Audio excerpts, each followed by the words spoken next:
The more the merrier, you know. Come on, get under the picture. Carefree departure to Dundalk. You're very welcome.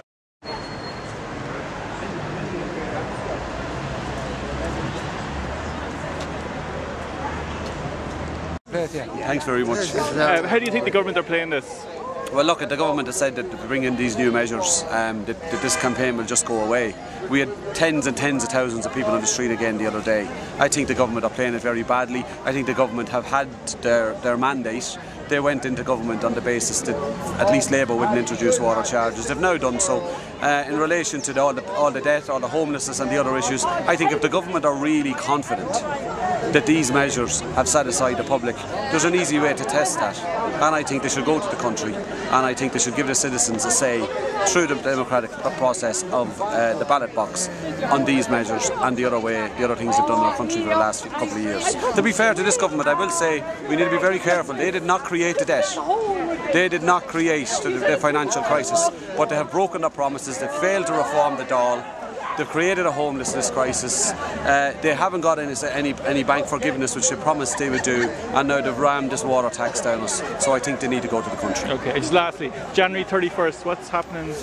There is no date announced by Right to Water. There are some people lobbying for January 31st, or some people lobbying for a major event on St Patrick's Day. That's a real possibility.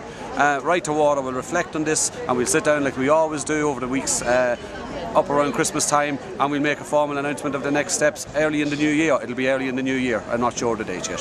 Have you learned anything from Ireland? I have learned of the comradeship, you know, the unity that has been displayed through different parts and different lands.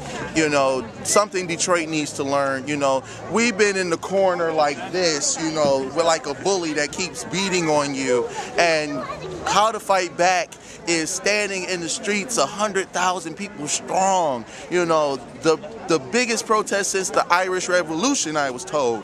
And what we can learn from Ireland is that, you know, no matter what, we have to stick together. You know, as I looked at the counties in Cobb, Edinburgh, and other places, you know, those people are protecting each other. You know, they work shifts. They have Facebook messengers all in a thread, and they alert each other if they see the water workers come by. And you know, like I was talking to the water workers, and they say, well, I have to feed my family. I mean, they're bound by the oppressor. So you know, what I'm learning and what I want to take back to Detroit is that together we can have unity in the community, and if we all stick together and protect each other, we can win. We can make a lot of things happen. What have you learned from Ireland your time over here? I learned what solidarity looks like. I learned that people can come together as communities of individuals and not even agree on everything, but just have that one commonality and allow that to bring them together. I thought that was powerful.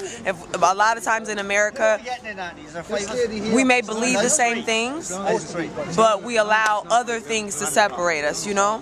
To come here and to see that whether they share the same political party, or whether they share the same ethnicity, or whether they share the same sexuality, or whatever, religion, whatever it is, it doesn't matter. Those people out on those streets on Wednesday, they didn't care.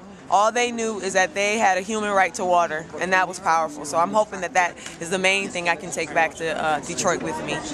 Ladies and gentlemen of Ireland, thank you all so very much for having Detroit in your wonderful country. We are so grateful to be here. We could not miss this for the world, but we wanted to let you all know, out of all the great things, we just wanted to warn you of the privatization that is coming forth to your shores. Stay on the trail, stay on task, stay focused, stay energized, stay, you know, researched and focused on the common goal that water is a human right, as ratified by the UN, that it should be accessible and affordable. Now, to those officials that could be watching this, I would say to them that you cannot dictate who has water and who doesn't. If you can take a shower and if you can have your children, we need to take a shower, and we need to to use the toilet, we need to use the loo, as I was told. We need to use the loo, and you do not have the right to dictate or take away our water. So I encourage all the people of Ireland to stay strong, stand together, and let's win this water war for all the world.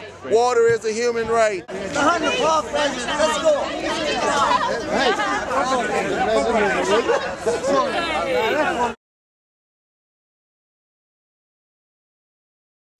Marcus Howard, test 1, 2, 3.